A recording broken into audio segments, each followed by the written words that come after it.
봄이 왔네요. 안녕하세요. 목동샘 소나무 한자입니다. 한자로 배우는 세상, 이번 주 주제는 상춘객이 무슨 말을 주제로 수업을 시작해 보도록 하겠습니다. 상춘객을 막아라. 주말 여의도 한강공원의 주차장을 폐쇄했다. 이런 기사가 실렸습니다. 상춘객이 무슨 뜻인데 상춘객을 막기 위해 그 주차장을 폐쇄했을까요? 상춘객은 상줄상, 봄춘, 손님객, 봄의 경치를 즐기러 나온 사람들 이란 뜻입니다. 그러면 봄의 상줄상, 그럼 이 상줄상은 무슨 뜻으로 쓰였을까요? 자, 여기서는 상을 받다, 상을 주다 뭐 이런 뜻이 있는데 그 중에서 상을 받아 즐기다 라는 뜻도 같이 갖고 있거든요. 그래서 봄을 마치 상으로 받은 것처럼 즐긴다 하는 뜻에서 상줄상자를 쓰는 게 아닌가 싶어요. 뜻은 봄의 경치를 즐기러 나온 사람들을 상춘객이라고 합니다. 행락객은 즐거울락, 단일행, 손님객, 즐거움을 위해 다니는 사람들을 행락객이라고 하죠. 가을에 단풍놀이 나온 행락객이 많아서 교통이 막힌다. 이런 기사가 종종 실리고는 해요. 이거하고 비슷한 말로 관광객, 일반적으로는 관광객이라고 쓰죠. 상춘객은 봄에만 한정지어서 봄을 즐기러 나온 사람들을 마치 상으로 받은 듯 즐기러 나온 사람들을 상춘객이라고 합니다. 올해는 코로나 때문에 여기저기 있는 상춘객들을 다 막게 되었어요. 꽃밭도 없애버리고 공원 주차장도 막고 그래서 코로나 때문에 상춘객이 돌아다니는 것을 막고 있죠. 자, 다음은 꽃은 일찍 폈지만 축제는 취소되고 코로나19의 출래불사춘이라는 기사를 한번 뽑아봤는데요. 출래불사춘, 발음도 어려운 이 단어가 이번 그 기사나 컬럼에 많이 인용되고 있어요. 그러면 왜 출래불사춘이 지금 이렇게 많이 인용되는지 그 의미와 또 유래, 정확한 뜻을 알아보기로 하겠습니다. 봄 축제가 취소되거나 연기되어 봄이 왔는데도 온 것 같지가 않다는 출래불사춘을 호소하는 사람들이 많아졌다. 봄춘, 올래, 안일불, 달물사, 봄춘. 봄이 왔으나 봄을 닮지 않았다. 봄이 왔는데 봄이 온 것 같지 않다는 말입니다. 이 출래불사춘은 중국의 4대 미인이었던 왕소군에 관련된 시에서 나온 말이에요. 중국 전한시대 원제 궁녀였던 왕소군은 춘추 전국시대의 서시, 삼국시대의 초선, 당나라의 양귀비와 더불어 중국의 4대 미인으로 통합니다. 날아가는 기러기가 왕소군을 보고 깜짝 놀라서 그 미모가 너무 예뻐 깜짝 놀라서 날개짓을 멈춰서 뚝 떨어졌다는 그런 말에서 별명이 낙안이에요. 떨어질 낙, 기러기안. 기러기도 날아가서 바다가 떨어질 만큼 아름다운 미모였다는 말이 전해옵니다. 그런데 이렇게 아름다운 미녀였던 왕소군은 슬픈 인생을 살았어요. 그 이유는 화친 정책 때문이었습니다. 화목활화, 친할친, 정사정, 꾀책. 여기서 정사라는 건 정치죠. 나라와 나라 사이에 다툼이 없이 잘 지내려는 정책을 화친 정책이라고 합니다. 그래서 왕소군이 살던 한나라 때에는 그 위에 북쪽에 흉노족들이 살고 있었어요. 한나라 때에는 그 북쪽에 흉노족이 살고 있었는데 한나라는 흉노족과 사이좋게 지내려고 흉노의 왕에게 한나라의 궁녀를 시집 보내기로 하였죠. 그 당시 원제는 많은 궁녀를 거느리고 있었어요. 궁녀들은 황제를 만나 황제와 친하게 되면 후궁도 될 수 있었기 때문에 자기를 예쁘게 그려달라고 얼굴을 그리는 화공에게 뇌물을 주고 예쁘게 그려달라는 부탁을 많이 했습니다.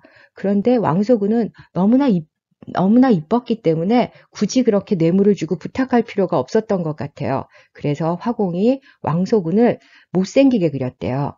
원제가 흉노 왕에게 시집 보낼 궁녀를 그 얼굴 그림이 있는 화첩을 보고 골랐는데 그 중에 제일 못생겨 보이는 왕소군을 뽑았답니다.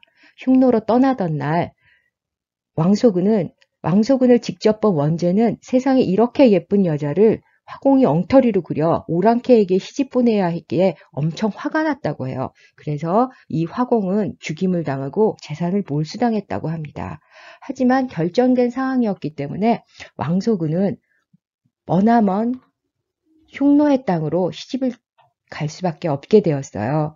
죽을 때까지 고향에도 오지 못하고 슬프게 지냈다고 합니다. 그래서 왕소군에 대한 신화소설이 많이 나왔는데 그 중에 하나가 이 시입니다. 당나라의 시인 동방규가 지은 시 중에 일부인데요. 호지무화초, 출래불사춘, 오랑캐호 땅지, 업술무, 꽃화, 풀초. 오랑캐의 땅에는 꽃도 풀도 없어서 출래, 봄춘, 올래, 아닐뿐, 달물사, 봄춘. 봄이 왔는데 봄 같지가 않구나.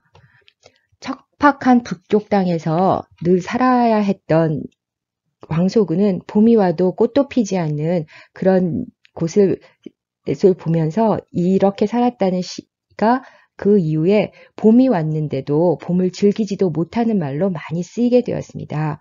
요새 코로나로 외출도 모임도 못하는데 딱 맞는 말이어서 많이 신문에 인용이 된 것 같아요.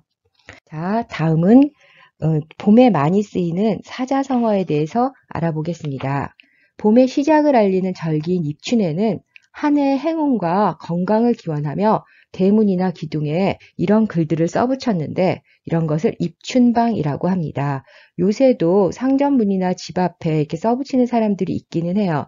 자, 입춘백일, 설립, 봄춘, 큰대, 길할길. 여기서 길하다는 말을 아이들이 잘 못 알아듣는데요. 불길하다의 반대말로 생각하면 됩니다. 불길한 건 뭔가 나쁜 일이 생긴 것 같은 거잖아요. 길하다는 건 아주 좋은 소식, 좋은 일이 생길 것 같다. 그래서 입춘대길, 봄을 맞이하여 크게 좋은 일이 있을 것 같다. 그런 뜻이었고요. 건양다경, 세울건, 벼양, 마늘따, 경사경. 햇볕이 많이 커져서 많은 경사가 있어라 이런 뜻인데 이 경사도 요새 아이들은 잘 모르거든요. 집안에 경사가 났다. 또 나라에 경사가 있다. 아주 축하하고 축하할 일이 생겼다는 뜻이죠. 따뜻한 날씨를 맞이하여 경사가 많기를 하는 말이 건양다경이었습니다. 그러면 마지막으로 봄에 가장 많이 어울리는 사자성어 낙화유수에 대해서 알아보도록 하겠습니다. 떨어질락, 꽃화, 흐를유, 물수. 꽃잎이 떨어져 물 위로 흘러가다. 떨어지는 꽃과 흐르는 물이라는 뜻으로 가는, 빨리 가버리는 봄의 경치를 이르는 말입니다. 낙화유수. 요새 아이들은 그 예전에 버스커의 벚꽃 엔딩이라는 노래가 있었거든요. 아름다운 벚꽃이 비처럼 쏟아지는 꽃길을 걸어가는 모습. 이렇게 연상하면 좋을 것 같아요. 아름다운 봄의 경치를 나타내는 사자성어였습니다. 자, 오늘 배운 단어들이 어렵다고 생각하시는 분도 많고 꼭 알아야 될까 생각하는 분도 많을 것 같은데요. 제가 올해 이런 수업을 해오다 보니까 예전에는 아이들이 텔레비에서 그냥 뉴스 시간에 뉴스를 듣거나 아니면 종이 신문이 집에 있어서 오며 가며 저절로 듣게 되거나 보게 되는 단어들이 많이 있었어요. 그런데 요새 그럴 기회가 전혀 없어서요. 점점 아이들의 국어 실력이 줄어들고 있는 것 같아요. 자, 이제부터 선생님과 함께 일주일에 한 번씩 신문에 난 기사에 나오는 단어들을 공부하면서 세상을 보는 눈을 넓게 키워보아요. 아는 만큼 보이는 세상입니다.